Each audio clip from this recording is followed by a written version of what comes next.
kakinya ditarik sampai ke depan pintu.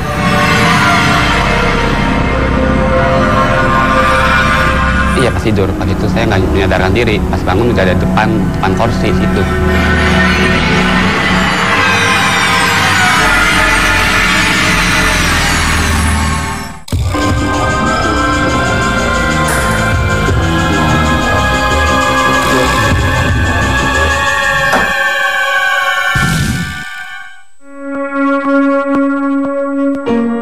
Ketika mendapati sebuah bangunan tua yang diperkirakan berusia ratusan tahun lamanya, selalu ada cerita sejarah serta terselip cerita misteri yang menyelimutinya. Contohnya, pelabuhan Cirebon ini.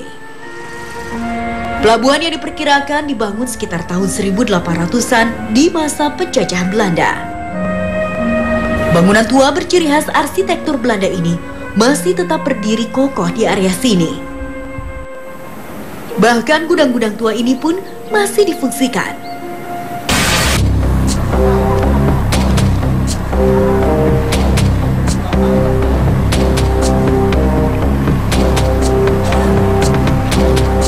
Sekarang saya sedang berada di Pelabuhan Cirebon. Selain fungsinya sebagai dermaga, ternyata tempat ini juga memiliki daya tarik tersendiri bagi masyarakat untuk berkunjung. Namun ternyata tempat ini juga memiliki nilai historikal yang tinggi dan menyimpan banyak cerita misteri yang membuat saya ingin lebih tahu lagi mengenai tempat ini.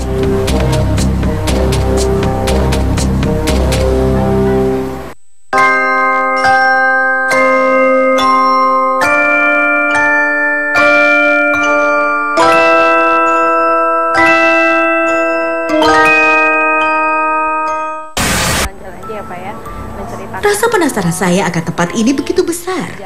Saya pun mencoba menemui Pak Iman selaku pengelola pelabuhan. Pak, berbicara mengenai sejarahnya juga, ini sebenarnya dibangun tahun berapa sih Pelabuhan Cirebon ini? Pelabuhan Cirebon ada pada sekitar tahun 1600-an. Di saat bangsa Persia dan bangsa Cina masuk ke Pelabuhan Cirebon. Ada dua tujuan mereka masuk ke Pelabuhan Cirebon. Pertama, dalam penyebaran agama Islam, dan kedua dalam melaksanakan perdagangan.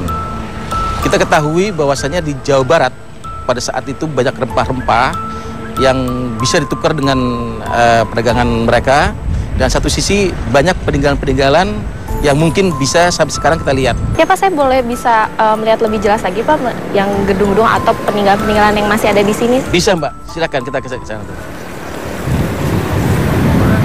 Nah, ini bukti bahwasanya Belanda masuk ke Indonesia, ke Cirebon, adalah dengan berdirinya beberapa gudang. Gudang-gudang ini dulu dipergunakan untuk pengepakan barang-barang rempah-rempah, hasil rempah-rempah.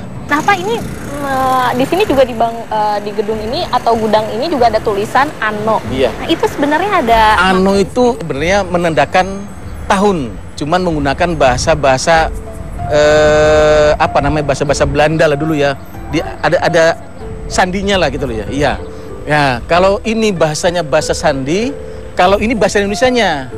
Ya, tahun yang namanya Anno itu menandakan tahun, angka. Nah, ini 1918. Ini masih difungsikan tidak Pak? Sekarang masih, tapi nggak terlalu digunakan untuk menyimpan barang-barang yang seperti dulu.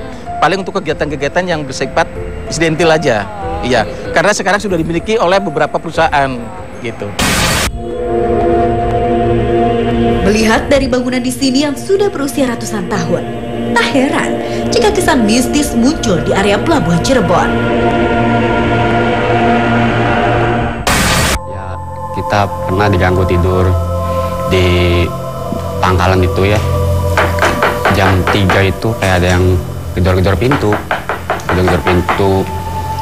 Terusnya kita pernah kakinya ditarik sampai ke depan pintu. Iya, pas tidur. Pas itu saya nggak menyadarkan diri. Pas bangun udah ada depan kursi situ. Terus juga kayak macamnya cewek masuk ke kamar mandi. Itu dulu tuh dengar tahun 2002 itu ada perempuan yang namanya Lisa.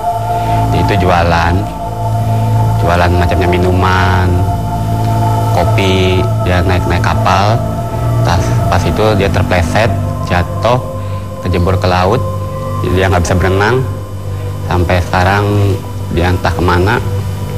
Jenazahnya Pak, jenazahnya gentayangan dia. Suka masuk ke pangkalan, entah kamar mandi.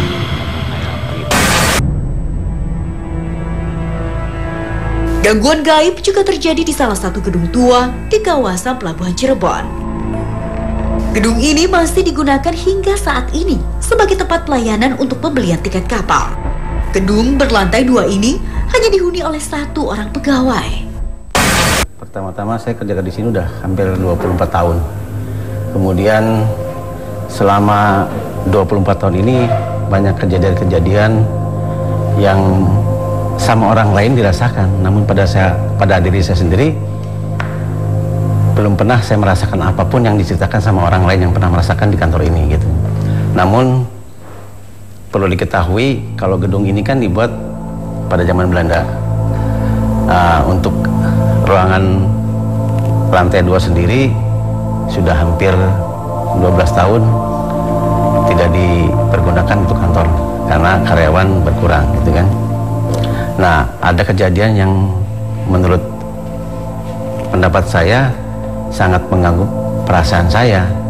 Kejadian itu bermula pada saat adanya rapat atau rapat umum yang diadakan di kantor ini, baik di bawah maupun di atas. Pada saat rapat itu kita kebetulan mengikuti di lantai bawah. Di atas juga ada rapat yang diikuti oleh rekan-rekan yang lain. Namun pada saat kita mencoba mau naik ke atas,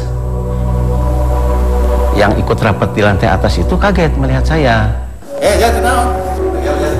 Pak. Bapak perasaan udah masuk ya tadi? Enggak, saya di bawah aja, nggak pernah naik. Baru saya naik sekarang ini. Karena sebelum saya naik, mereka sudah melihat saya berada di ruang atas. Tadi siapa ya Pak? Nggak tahu, barangkali orang yang mirip saya kan yang naik dulu. Nah itu yang menjadi pikiran saya. Saya penasaran seberapa besar energi gaib yang ada di Pelabuhan Cirebon ini. Tadi di sini saya lihat dan saya rasakan cukup kuat sekali. Tapi mencoba saya untuk interaksi di dalam mungkin kayaknya tidak bisa. Mungkin nanti saya coba tarik agar kita ditarik. Ditemani Kang Ujang, pada malam hari kami mencoba melakukan pendeteksian di berbagai lokasi di kawasan pelabuhan.